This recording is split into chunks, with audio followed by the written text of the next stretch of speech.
Today I have with me a person, an academic icon from the Republic of Ghana, who is the first female chancellor of Women's University in Africa, which is in Zimbabwe.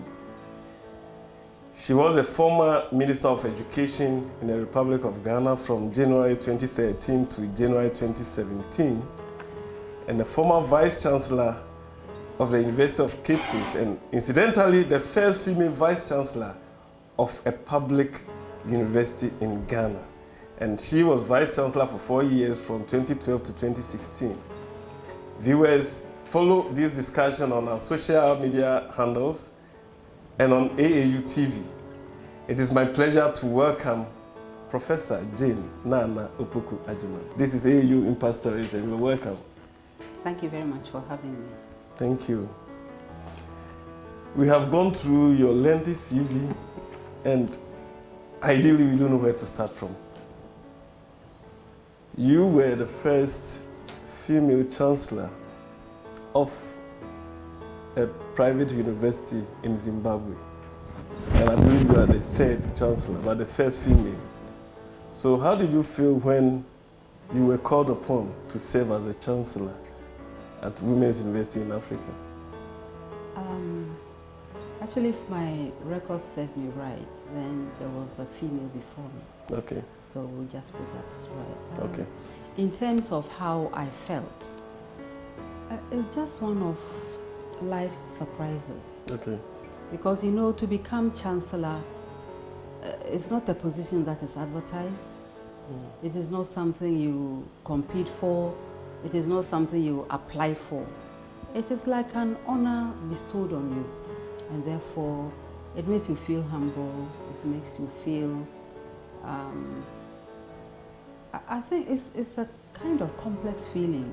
Because yes, you feel happy, you feel humbled, and you ask yourself, so who knows about me? How did this happen? And so on. You know, it raises many questions for you. But I think that finally it puts you in the spotlight, and it reminds you that many people are looking at what you are doing. Exactly. Yeah.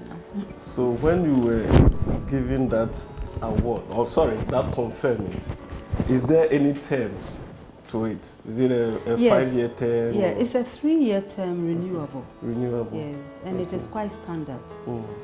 In Ghana, I know that our chancellors are given 5 years renewable. Okay. Yeah, So what is expected of you as a chancellor? You know, as a chancellor, you are not the CEO, so you don't play administrative roles, direct administrative roles, because the university has its own structure. There's a council in place, and in case of the Women's University in Africa, there is a board of trustees in place. Then you have your the usual Senate, academic board, departmental, faculty board, you know, they all do the work. So as the chancellor, you are more or less like part of the face of the university. Okay, The so brand ambassador? something like that, if we can. Congratulations. Thank you very much. It's an award that the whole of Ghana was really proud to have one of our own crossing over all over to Zimbabwe to have that conferred on you, especially the Association of African Universities, where you once served as a board member. So on behalf of AAU, we say a big congratulations. Thank you very much. And let me say that many people are part of the march, you know. Every step you take adds to your experience and to your outcomes. So it is not a road you travel by yourself. So I acknowledge the sentiments of the AAU, but I also want to say that AAU is also part of it. Thank you very much. Now, in the promotion of academic freedom, yes, we know that you were a Minister of Education in the elsewhere administration. Yes. Assuming such a conferment had come in your host country, Ghana, when your government is not in power, would you have picked up that position in a public university? No, it is an expression of honor. Somebody is respecting you, somebody is honoring you. I see no reason why you don't want to accept it, unless you have very personal reasons why, you know, that is not a wise decision. Very wise decision. Right. That's very good. You know, academics promote academic freedom. And so our academic freedom should be expressed everywhere, irrespective of circumstances. So I like that positivity from you, that you would have accepted that. Thank you. Now you became the Minister of Education in Ghana. Yes. And you stayed on for 4 years. Yes, I did. That was a wonderful achievement, because in a country like Ghana, there are often ministerial reshuffles, but you managed to sail through for 4 years. So what is the secret behind what you did? I mean, what maintained you in that position?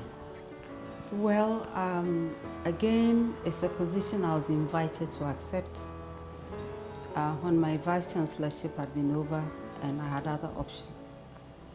But weighing the options, and especially when those options lay outside of my country,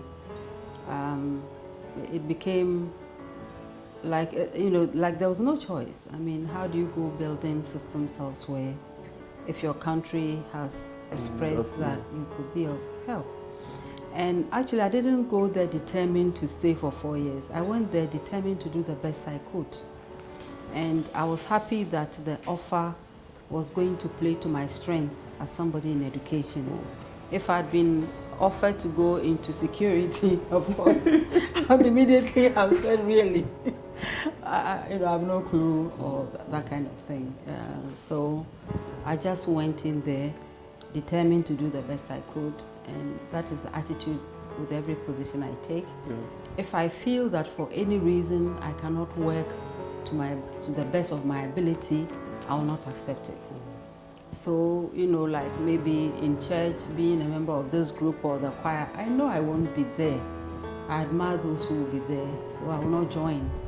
Because why should I join and cause trouble for other people when I know very well that given my schedule, I'm not going to be able to come there for practice and be part of the group. So you find what other things you can do and do well instead of, being a member and being an absentee member for Okay, now what were some of the highs and lows in your position as the Minister of Education? Oh, we can talk about that forever. Okay, just a few. I'll talk about the highs, okay. Or maybe I'll begin with the lows. It is to recognize the enormity of the problem. You have a sense, of course, you have ideas, you have read the reports, but then it is when you actually go to the ground and you see the seriousness of what it is that you are facing. I remember reading a report about teacher absenteeism in this country, and the report had been done by UNICEF. And when I saw that the percentage national was 27%, I almost panicked. Wow, 27 is quite high. Yes, because coming from the university, I couldn't imagine 27% of the lecturers not showing up at all. What will the students do? What will the outcomes be? Was the report on higher education, or it was education? It was on basic education. Basic education, okay. So, first I told myself, really, is this possible? What accounts for this? How do we deal with this? So you try to articulate it, to bring it to the fore of everybody's attention. After all, the report had come out before I assumed office. Okay. So that was one huge challenge. Another huge challenge was to look at the outcomes of the education after maybe so many years of basic education. What have our children become? What have the young learners become? Why are they not able to move up? What are the issues? Again, so you need to look at teacher quality, you need to look at the teacher training, you need to look at parental input, community support, you need to look at the children themselves, you need to look at the syllabus, you need to look at the availability of teaching and learning materials, and the quality of life in the community. So many things come into play. But then, once you see that there are challenges, the next step is, how do I turn these challenges into opportunities? Exactly. How do I ensure that we are all overcoming these challenges and making sure that you are leaving the terrain in a little better shape than we found it? So those were some of the challenges at the basic level. Okay. At the secondary level also, you notice that there was quite a huge percentage of children who, by our own admission, had passed, they were not in school, and yet you also knew that there were some schools that were not full. So, you know, what are the issues? And then you know also that why have we prioritized non-technical education to the extent that we are creating that false impression that somebody is going into vocational technical school because he couldn't make it somewhere else. Yeah. And yet we, as a nation, we know that we cannot continue to produce and export primary materials, I mean primary commodities forever, when the commodity prices are not determined by us, and your president is forever talking about adding value. So then you ask yourself, so when the president says that we need to add value, and I would normally call my deputy ministers and ask them, so what do you think? No, what do you think this means for us in education? Maybe other people in other ministries may be having other conversations, but for us, what does it mean? Yeah. We are a huge part. Actually, we are the major part of training in this country. So what should we do? You know, so those were very interesting challenges and moments. Yeah. Okay. And then in the higher education sector, in the challenges there. I'm coming from higher education myself, and I know very well that our major worry is research. It's research finding. It's research funding and the finding. Because the funding and the finding. And the finding. Okay. Because if your research is funded externally, then the finding is not targeted at your country. And a lot of us are on research teams and so on, and you'll notice that even the questionnaire, even the format for writing the report has been proposed by someone else. So yes, you've done this research, but how has it helped your country? And so you notice that there'll be continuous disconnect between research development on one hand, and research and policy formulation and implementation on another hand. And yet you have all these research people, all these research institutes. How do we turn them to solve our own problems? Okay, so whatever the issue is now, one would expect that it will engage our researchers. How do you do that? How do you fund them properly to ensure that if you are making a policy about teaching and learning materials, for example, it is grounded in serious countrywide research? So those were some the challenges. Yes. So I like the way you have structured the challenges by the level of education. You see, when you talk about education, it's not about preschool only. Yeah. You can focus on preschool all you want. Yeah. But I like to look at education in a holistic sense. Okay. And see that each as a link in a chain. I think I've used this image before. And you also know that you are as weak as the weakest link. You are strong rather as the weakest link in a chain. So you can focus on one link all you want and ignore the others. You are going nowhere. Exactly. So we needed to look at education as a whole. Holistic thing. Each one linked to the other. If you are focusing on higher education, you should be very interested in basic education. If you are focusing on technical education, you should be very interested in primary education because it begins somewhere. Exactly. And you know, it's like it's forward a back and backward there you linkages. go. Yeah, like a machine. You know, Yes. the parts moving in tandem with each other. Exactly. So that is why you look at them. These divisions are made for sake of planning, for sake of upward mobility, but they are not like ends in themselves. Okay. Okay. Even when they leave the university, they also go into the workplace. So you should also be interested in finding out what the employers are saying about the people living in the homes. Trees are steady. You see, yeah, so very critical. Each one should be linked. Okay. Now, is the education minister a cabinet member? Yes. Okay. Yes, you are in cabinet. Okay. Yes. So your voice is heard by the top level of leaders. Yes, okay. And it should be. Okay. And you've been appointed by the president, and you'll give periodic briefs. Okay. And so he's on top of what is happening, and He also knows what you are doing, if there's any input, and if you need anything special from him or whatever it is, you should maintain that dialogue. Yeah. Okay, so we'll talk about the achievements later. Yes, no, in fact, I'm interested in just one achievement per structure, from the basic to the tertiary. One that's going to be tough, but because they are numerous. Yes, there are many. At the preschool level, we increase the number of structures and the number of teachers. That's very important. The percentage was low because it had been formalized not too long ago. So it was one area we really needed to pay attention to.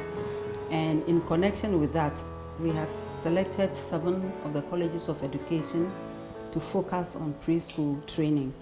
Preschool have been, before then it had been handled through the Ministry of Social Welfare.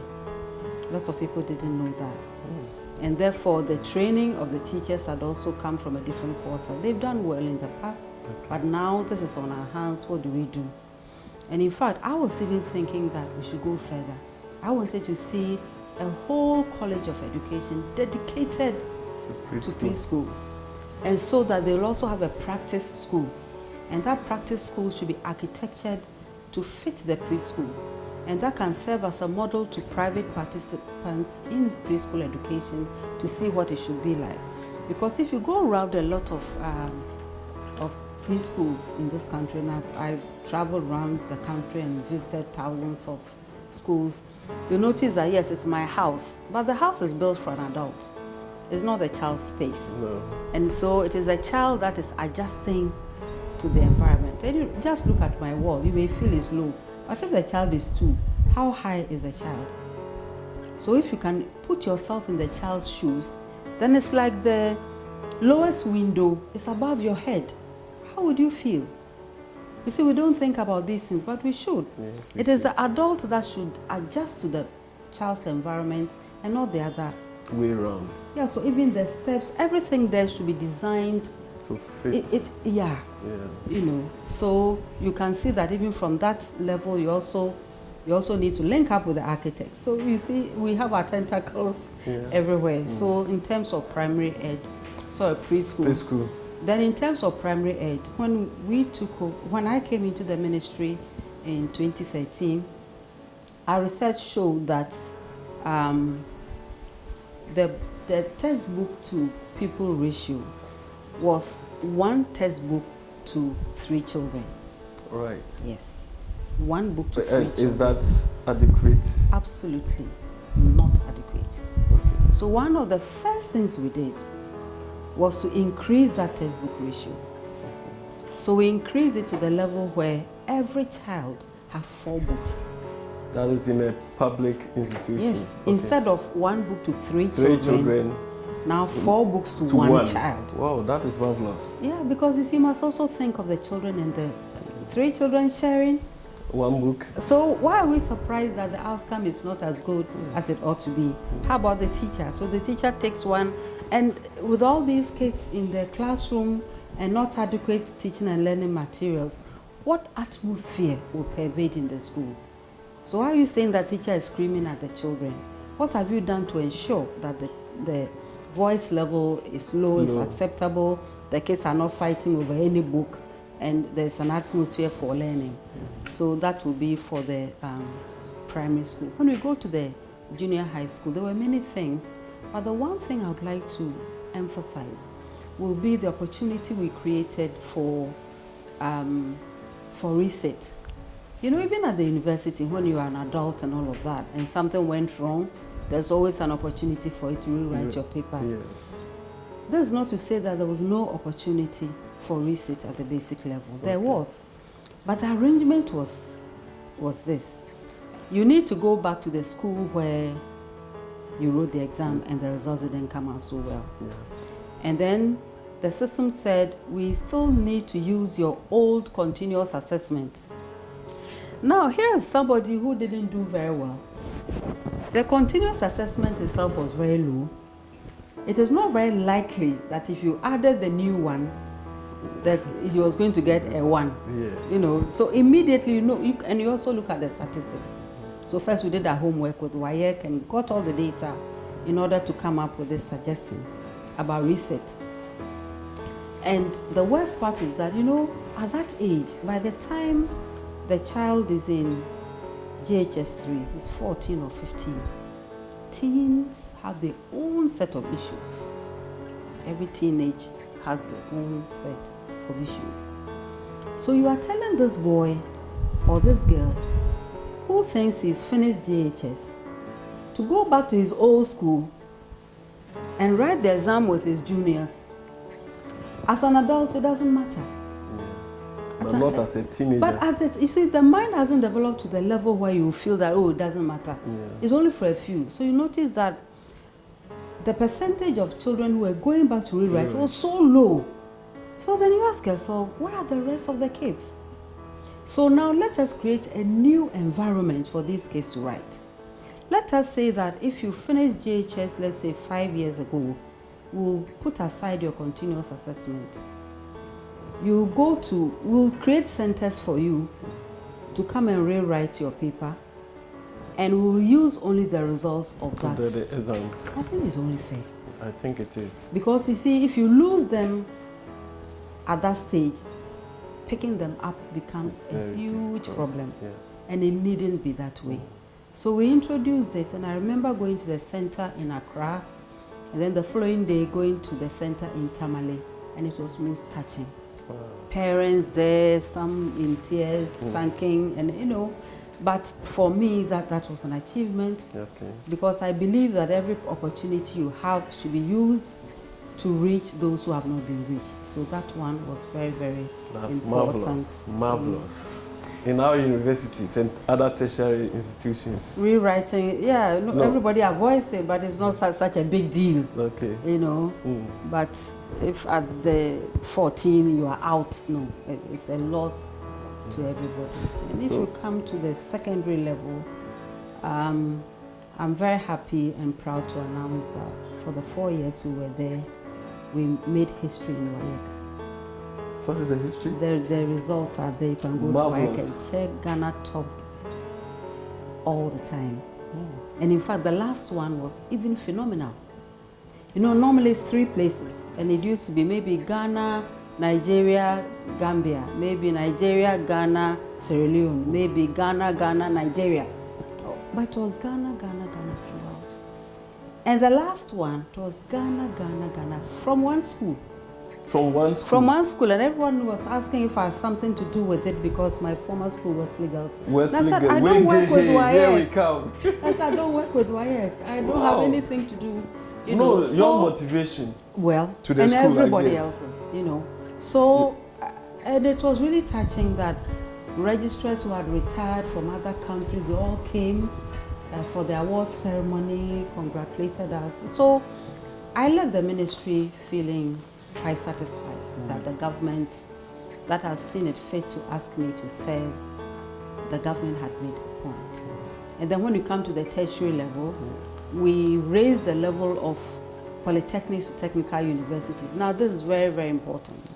If you are saying technical education is important, and you are training people who are coming up with diplomas for jobs that machines are doing, you need to sit up. Exactly. You should know there'll be unemployment, even of the educated, because of the education they were getting, the work they were supposed to do that was being picked by machines. So you need to raise the level, okay? Yeah. And at the same time, if it's not everybody who has the qualifications to do the degree, they can do the certificates, they can do the diplomas. So all the 3 levels existed at the technical level. And really, you needed to raise the level of technical education. You cannot continue to train lower level. No, this is the 21st century. Yes. Okay? It's the 21st century. It's already now 19 years gone. And you cannot now begin to train for the 21st century. The 21st century is already here with you. So what does it imply for education? Okay. So after that, the universities, we got the World Bank Centers of Excellence. Yes. We competed for them. We got 2 centers at Legon. We got 1 in tech. So at every level, I think we made some impact. And there's a time to thank everyone. It's not me alone. it's my deputies, it's the government, it's always the president. He gave us all the support, all the respect, all the space to be able to make that, to be able to do the best that we could.